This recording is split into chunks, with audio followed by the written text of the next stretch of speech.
All right, number one on the chapter 7-8 study guide. Here are several scatter plots for calculations. Which one is which? Basically, we're matching, excuse me, we're matching correlations with its scatter plot. So the first thing I notice here is that there are two negative correlations, the negative 0.4 and the negative 0.9. And there are two negative scatter plots. And if I look at both of those negative scatter plots, C is definitely the stronger one than D. C is stronger because the dots are more tightly clustered, which means the correlation for C is going to be the one that's closer to negative 1. So the negative 0.977 is going to be C, and the other negative one would, by process of elimination, be D. Okay. That leaves us two left. All right. I'll look at first. I look at B. B is definitely not a linear scatter plot. It's quadratic. It looks like a parabola. It's curved. So because B is curved, that means its correlation is going to be very close to zero. So B is going to be the one that's closest to zero, which is the 0.006. And then by process of elimination, that leaves me the last correlation for A. Right, so that is our matching. Okay. Number two, whoops, accidentally skipped ahead there. Roller coasters get all their speed by dropping down a steep initial incline. So it makes sense that the height of that drop might be related to the speed of the roller coaster. To the right is a scatter plot of top speed and largest drop for 18 roller coasters around the world. Does the scatter plot indicate that it is appropriate to calculate the correlation? So remember, correlation is appropriate for linear scatter plots. Does this scatter plot appear to be linear? Sure does. So that gives me B and C. So if I look at B, yes, it does not show a linear form, and it has outliers. That's exactly the opposite of what I just said. So the answer has to be C. Yes, it shows a linear form and no outliers. Okay. Let's continue. If so, what would you guess the value of the R might be? So what value of the correlation? So first of all, it's positive. So it's got to have a positive correlation, which means C and D are out. It's got to be A or B. Would I expect it to be low positive or high positive? I would expect it to be high positive because the dots are pretty tightly clustered, which means it's going to be closer to, it's going to be closest to 1. So the correlation is positive but high, near 0.9. So the answer for this one, the answer that makes most sense is B. Okay. The scatter plot of the housing cost index versus the median family income for 10 states is shown on the right. The correlation is 0.69. If we standardize both variables, what would the correlation coefficient between the standardized variables be? If we had measured median family income in thousands of dollars instead of dollars, how would the correlation change? The point with all of this is that the correlation does not change. If we change it to z-scores, if we change the units, the correlation will stay the same. So if we standardize both variables, standardize means to convert everything to z-scores. So if you took every piece of data and found its z-score and found the correlation between the z-scores, the correlation would not change. So it would be, what was it, 0.69. If we change the units, if we measured median family income in thousands of dollars instead of dollars, again, correlation would not change. Okay, no matter what we do, as long as we do it to every piece of data, correlation does not change. Okay. Burgers are considered unhealthy because they are high in fat and calories, but are fat and calories related. The table below shows the fat content and calories for several burgers. So we need to go to StatCrunch and put this data in StatCrunch. So give me a minute to put those in there. 33, 38, 40, 40, 44. And then second column will be 419.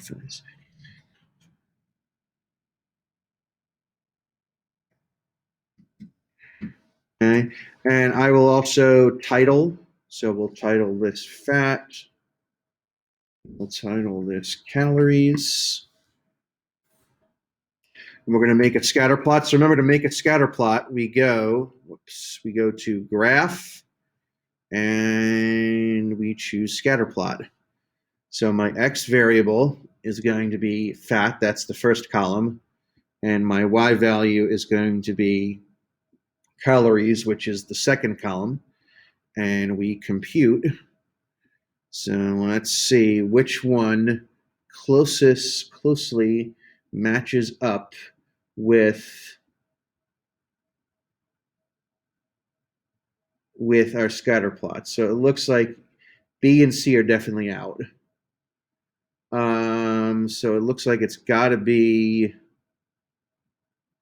either A or D. So if I look here, it looks like our top values are pretty close to 700. So it looks like A would be the answer. If you chose D, I would also mark it right because they look so similar. But the correct answer is technically I would accept D as a correct answer as well.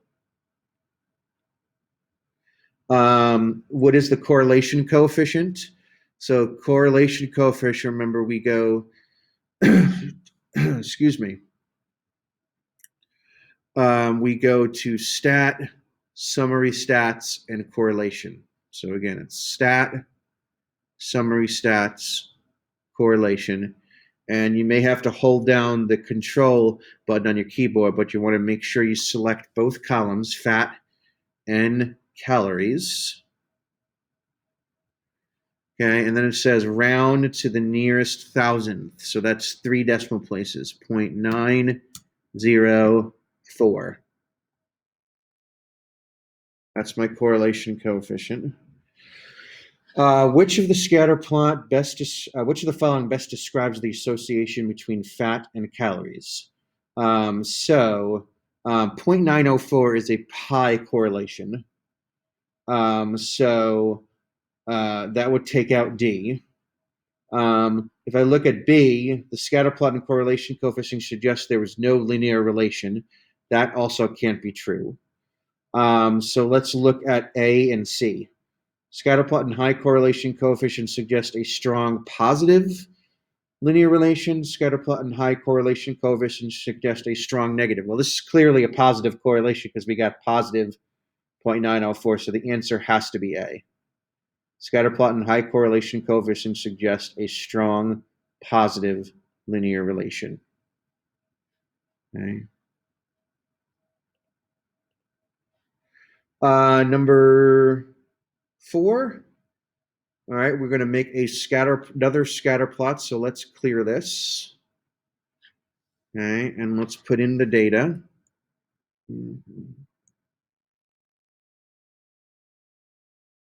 Okay, and then 37, 62, 87.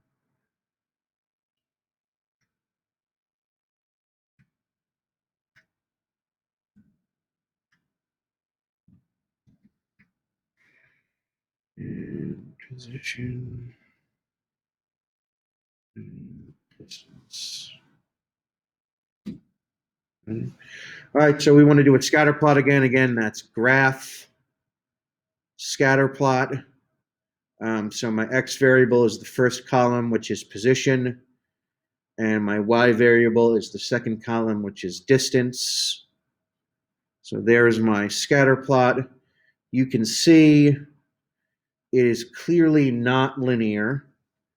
So that probably takes out A and B, leaving us with C and D. So the difference is, notice in D, it kind of levels out above zero, whereas in C, it levels out at about zero. So I would say that the answer here is C. If you chose D, I would also accept that as a correct answer.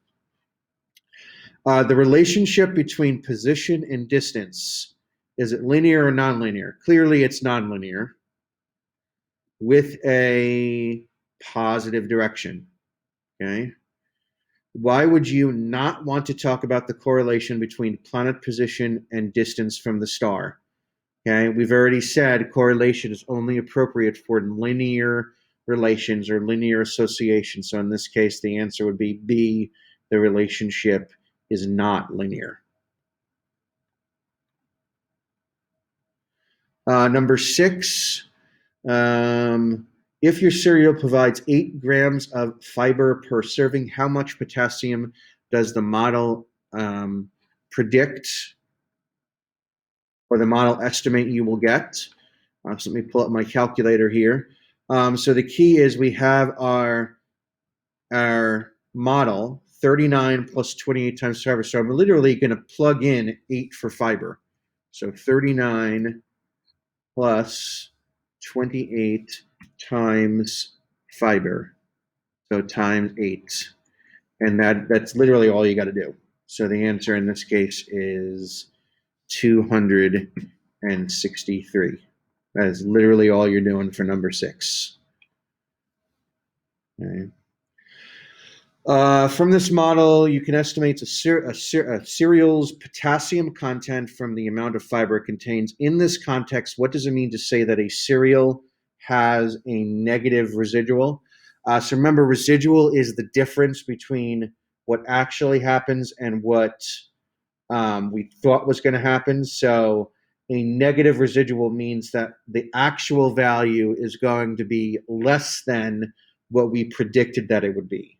So in this case, the potassium content is actually lower than the model predicts for a cereal with that much fiber. Okay, so it's the difference between what actually happens and what we predicted would happen. Okay. Okay, time to make another scatter plot. So let's clear this one out. And let's put the data in.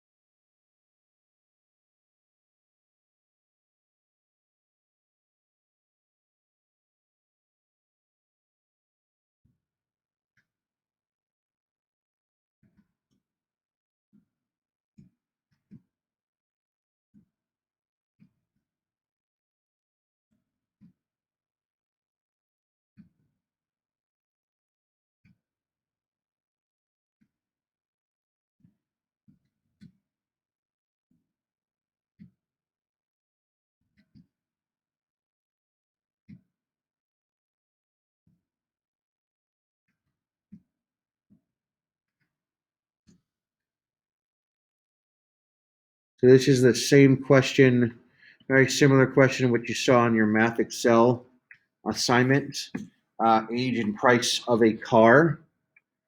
So let's first do our scatter plot. So graph, scatter plot. Our x variable is age. Our y variable is price. Okay, so there's our scatter plot. So let's see if we can zoom in a bit on these.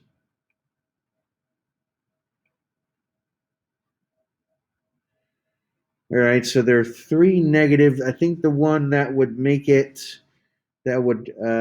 for me would be B, because it looks like there's 2 dots kind of right on top of each other over here, just like there's 2 dots right on top of each other over here. So I would say B is the answer on this one. Find the equation of the regression line. So to find the regression line, we're going to go to stat, regression, and simple linear. So again, if you missed that, that's stat, regression, and simple linear.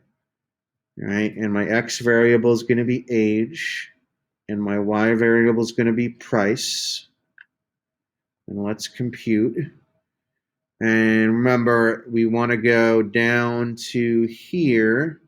That right there is the price round, or the equation. So round to the nearest integer. So that's going to be 14,290.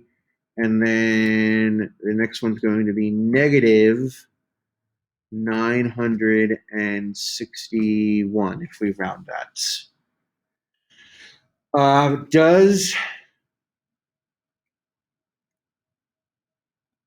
Does a linear model appear to be appropriate? So let's go back and look at the scatter plot here.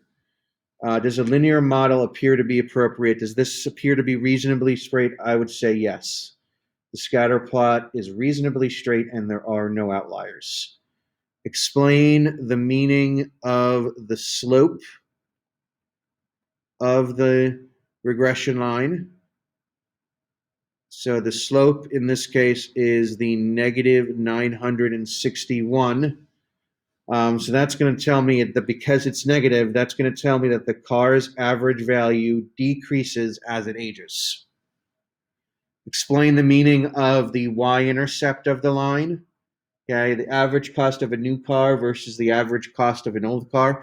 Remember, the y-intercept is the value of y when x is 0.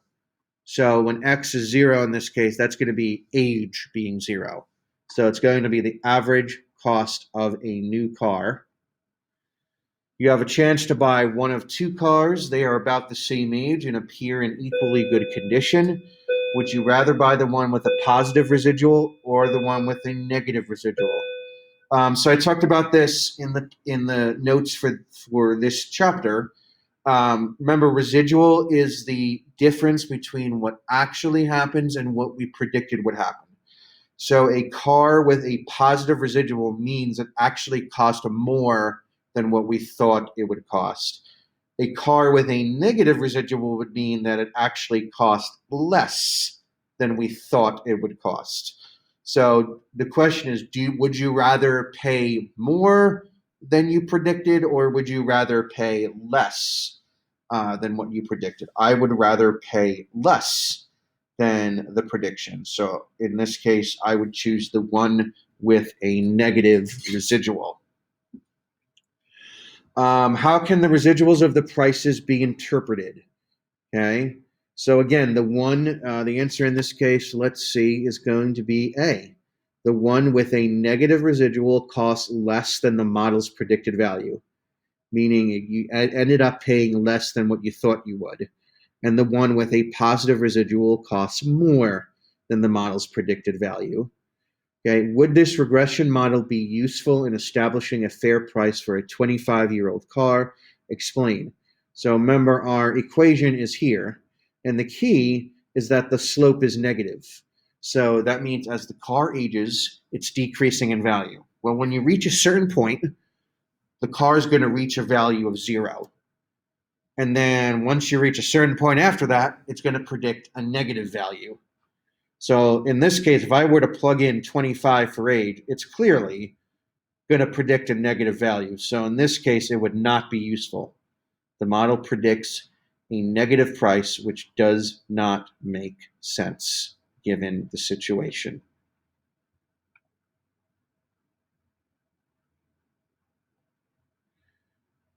Number 9, we need to do another,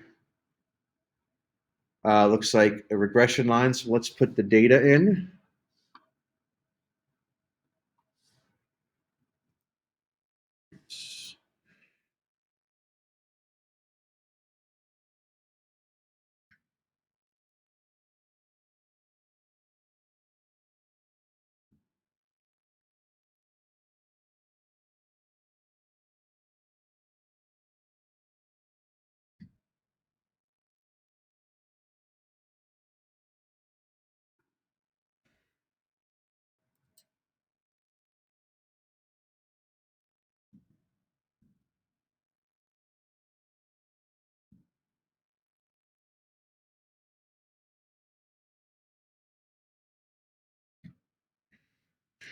And I'm going to title this, based on the choices, I'm going to title this X and Y.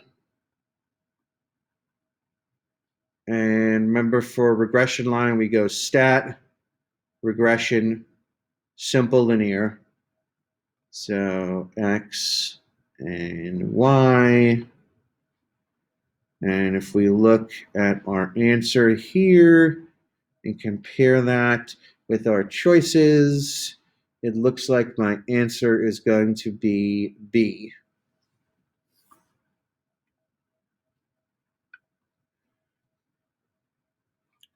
Number 10. One last regression line. So let's put the data in.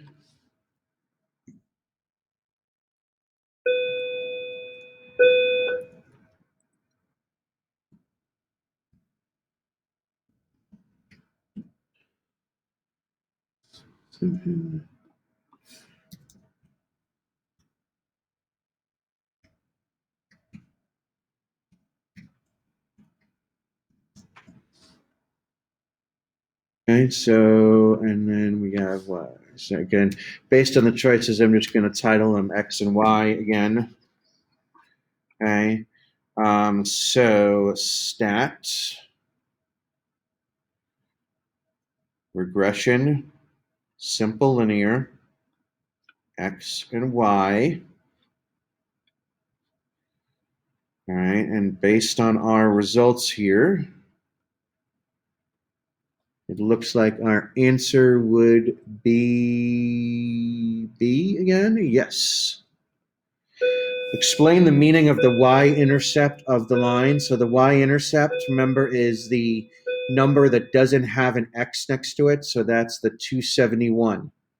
So the model predicts that a fat-free burger would have 271.470 calories. Okay. That is it for the study guide. Your test will have very similar questions, the exact same questions with different numbers. Obviously, make sure you reach out to me if you have any questions, anything that I can clarify.